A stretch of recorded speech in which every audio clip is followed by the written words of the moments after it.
Kumar, you are watching our channel I am maths and secure, जहां की आज हम बात कर रहे हैं फिजिक्स के क्लास 10th के एक इंपॉर्टेंट टॉपिक यानी कि f बराबर r/2 को प्रूव करने पर। चलिए पहले इसे हम अवतल दर्पण पे देखते हैं कि किस प्रकार से प्रूव होता है। हमारे पास हमें एक अवतल दर्पण क्रिएट करना होगा, यानी कि हमें एक कॉन्केव मिरर बनाना होगा। हम इसे क्रिएट करते हैं कॉन्केव मिरर को, ठीक है। ये हमारा कॉन्केव मिरर है जिसका प्रिंसिपल एक्सिस हमने लिया है, ठीक है। ये इसको मैंने बाहर से सिल्वर्ड कर दिया है, नजदीक कर दिया है। मान लीजिए अच्छा ये हमारा क्या है, पॉइंट P है, ठीक है। और हमने एक रे लाया है जो पैरेलल है P के, ठीक है। P के पैरेलल एक रे हम लोग लेके आते हैं। तो मान लीजिए इस रे का नाम है AB, ठीक है, जो कि प्रिंसिपल एक्सिस के पैरेलल आया है, तो फोकस से होकर चला जाएगा, ठीक है। फोकस से होकर चला जाएगा। हमने सेंटर से इसके ऊपर अभिलंब डाल दिया, ठीक है, जिसकी वजह से ये कोण हमारा I इंसिडेंट एंगल बन गया और ये कोण हमारा R रिफ्लेक्टेड एंगल बन गया, ठीक। और ये बातें यहाँ से हम बढ़ करेंगे, इसके प्रूफ की ओर बढ़ेंगे, ठीक है। मान लिया हमने दर्पण का भी कुछ नाम दिया है, x हमारा दर्पण, ठीक, x हमारा दर्पण।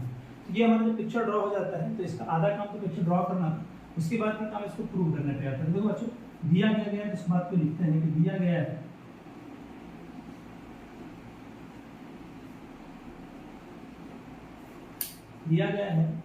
कि x एक अवतल दर्पण है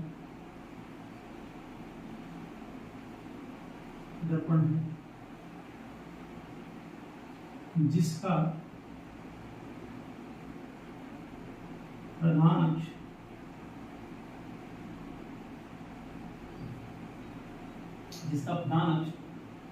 PC PP डैश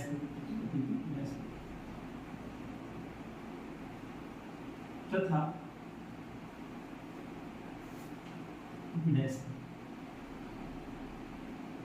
अवतल दर्पण के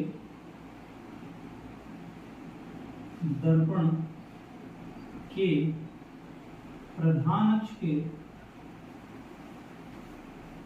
समांतर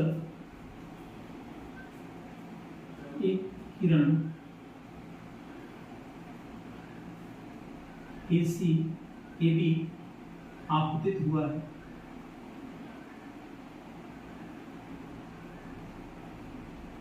जो परावर्तन के बाद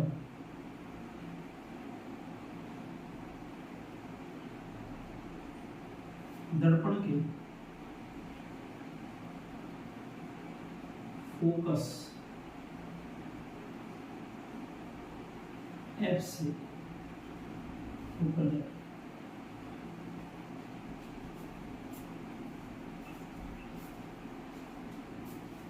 तथा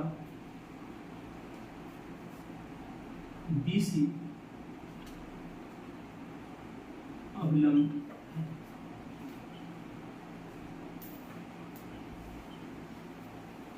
कुछ और बातें फिजिक्स आपको जो इंपॉर्टेंट बातें याद रखेंगे तो नोट कर लेंगे कि PC वक्रता त्रिज्या है,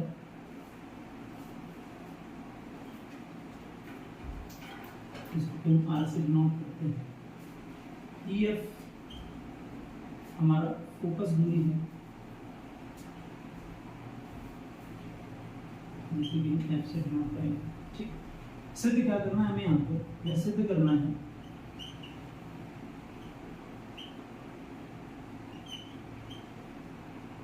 F जो होता है R का आधा होता है, और कभी कभी इस स्टेटमेंट को ऐसे भी लिखा हुआ होता है कि 2F बराबर क्या होता है R, ठीक है। हमें इतनी बात प्रूव करनी है। हम जरा ध्यान से देखिए कि हमने एक पिक्चर ड्रॉ किया है, उस पिक्चर के अंदर क्या क्या बातें दी गई हैं, तो उसको समझते हैं।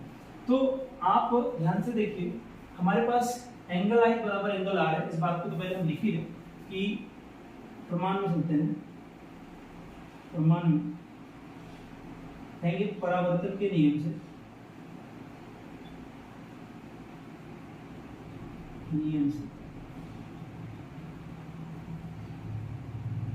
एंगल ए बी सी बराबर है एंगल सी बी एफ। क्यों है ये? तो एंगल आई बराबर क्या होता है? Angle R. ठीक है, पहला बात। दूसरा बात, यदि ये दोनों एंगल बराबर है, इसके अलावा एक एंगल दिया है हमारे पास, वही एंगल ए बी और सी, ये बराबर है एंगल बी सी और एफ के। इसके बी सी और एफ के क्यों बराबर है? तो आप बोलिएगा ये क्या है? दोनों पैरेलल लाइंस है, इसके बीच का जो लाइन है ट्रांसवर्सल का, यानी आपका त्रियक रेखा का काम करेगा। तो ये दोनों जो कोण है ना, ये एकांतर कोण। क्या है? एकांतर कोण। ठीक है, क्या है? एकांतर कोण। एकांतर कोण समझिएगा, तो फिर से जरा सा ध्यान से देखो। यदि ये तुमको पता है कि मैंने इसको पैरेलल लाया, यदि ये पैरेलल आ रहा होगा तो कुछ ऐसा लाइन बना हुआ है ये। ठीक है, और हमने यहाँ से क्या डाला है? इंटरसेक्टिंग किया है। मतलब याद क्या किया है उसके? यहाँ से ट्रांसवर्सल एक खींचा है, त्रियक रेखा एक खींचा है। तो यहाँ से बेनिफिट क्या हो जाएगा बच्चा? ये एंगल और ये एंगल क्या कहा जाएगा? एकांतर। क्या कहा जाएगा? एकांतर कहा जाएगा। तो वो एक पिक्चर मैंने आपको एक रफ पिक्चर समझाने के लिए वहां बनाया है। तो वो क्या है? एकांतर कोण। और एकांतर कोण होने वजह से ये क्या हो गया? बराबर। यदि ये क्वेश्चन नंबर 1 है, ये क्वेश्चन नंबर 2 है, तो दोनों समीकरण को यदि हम देखें, समीकरण 1 तथा 2 से, ठीक है, समीकरण 1 तथा 2 से, 1 तथा 2 से आप गौर से देखो क्या होगा बेनिफिट इससे कि हम कहेंगे कि दोनों का LHS बराबर है, दैट मींस RHS भी बराबर होगा। तो एंगल CBF बराबर हो गया एंगल BCF। ठीक है, और इत्तेफाक से दोनों कोण एक त्रिभुज BCF के अंदर आ रहा है। इसका मतलब यदि किसी त्रिभुज के दो कोण आपस में बराबर हो गए हैं, वो त्रिभुज कैसा बन जाएगा? समद्विबाहु त्रिभुज बन जाएगा। तो कहेंगे अतः त्रिभुज BCF समद्विबाहु त्रिभुज। ठीक है, इसलिए इसके सामने की ये भुजा यानी कि FB, इसके सामने की ये भुजा यानी कि CF, ये दोनों क्यों क्या होगा? बराबर होगा। कारण देंगे समान कोणों की सम्मुख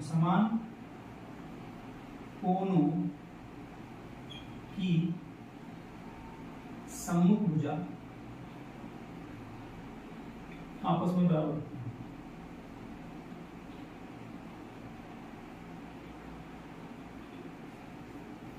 समान कोणों की सम्मुख भुजा आपस में बराबर होती है। और ये जब बराबर हो गया तो हमने एक स्टेटमेंट यहाँ क्रिएट कर लिया है कि FB बराबर क्या हो गया? CF। अब जरा ध्यान से देखो, यदि हम कहें कि हमारा जो दर्पण का द्वारक है बहुत छोटा है, क्या दर्पण का द्वारक बहुत छोटा, तो मान लो कि दर्पण का द्वारक बहुत छोटा हो, तो ये जो लाइन आ रहा हो क्या बहुत ज्यादा ही क्या हो रहा है? चिपक के आ रहा हो। तो ये जो पॉइंट हमारा, ये जो यहाँ पे आ रहा है ये पॉइंट, यानी हमारा जो BF है यानी FB है, वो कहीं ना कहीं यदि छोटा होगा तो किसके बराबर हो जाएगा? PF के बराबर हो जाएगा। ठीक है, यदि हमारा द्वारक दर्पण बहुत छोटा हो, जो हम छोटे द्वारक पढ़ते हैं, तो वो क्या होगा? चिपक के कहीं ना कहीं कहाँ पे आ जा रहा होगा? P पे आ जा रहा होगा। तो हम कहेंगे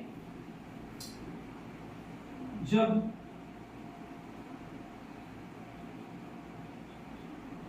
दर्पण का द्वारक छोटा हो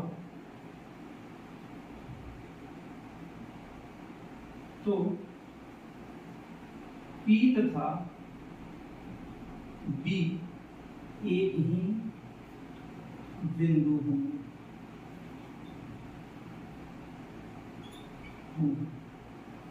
अतः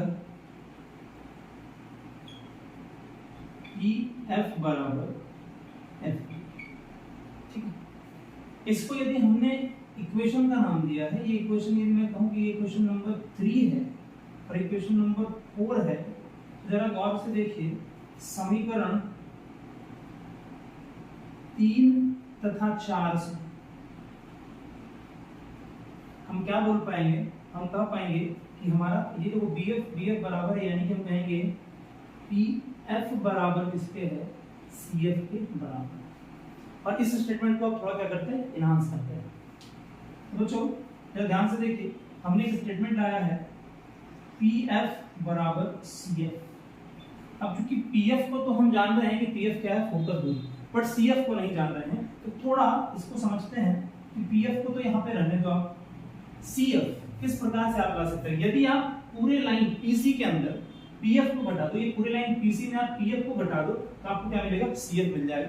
तो आप करिए क्या, PC के अंदर आप क्या घटा दीजिए, PF को घटा दीजिए, जैसे कि क्या मिलेगा, CF मिलेगा। यही मैं कह रहा हूँ कि एक लाइन है पूरा बड़ा वाला, इसका नाम है PF और यहाँ पे क्या है C।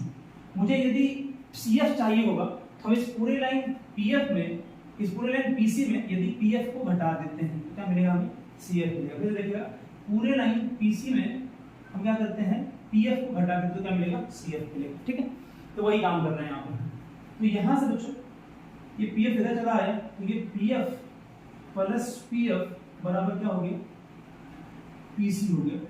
मींस 2PF बराबर क्या आ गया, PC आ गया। मींस PF है क्या, एक्चुअल में फोकस दूरी जिसे हम क्या करते हैं, F से रिप्रेजेंट करते हैं, तो हमारा क्या आ गया, 2F बराबर PC को क्या लिखते हैं, R लिखते हैं, हमने आपको बता दिया PC क्या है, R है। तो हमने इस स्टेटमेंट को प्रूव कर दिया। इसी स्टेटमेंट को यदि हम लिखना चाहें तो हम क्या लिखेंगे, F बराबर R/2, जो आपको प्रूव करना था इसके अंदर, अवतल दर्पण के अंदर। तो ये वाला केस हमारा यहाँ पे कहा जाता है, प्रूव हो जाता है। ठीक, यदि आपको हमारा वीडियो अच्छा लगता हो तो वीडियो को लाइक करिए, चैनल को सब्सक्राइब करिए और इसे शेयर करिए ताकि बाकी लोगों को भी इसका बेनिफिट मिल पाए। धन्यवाद।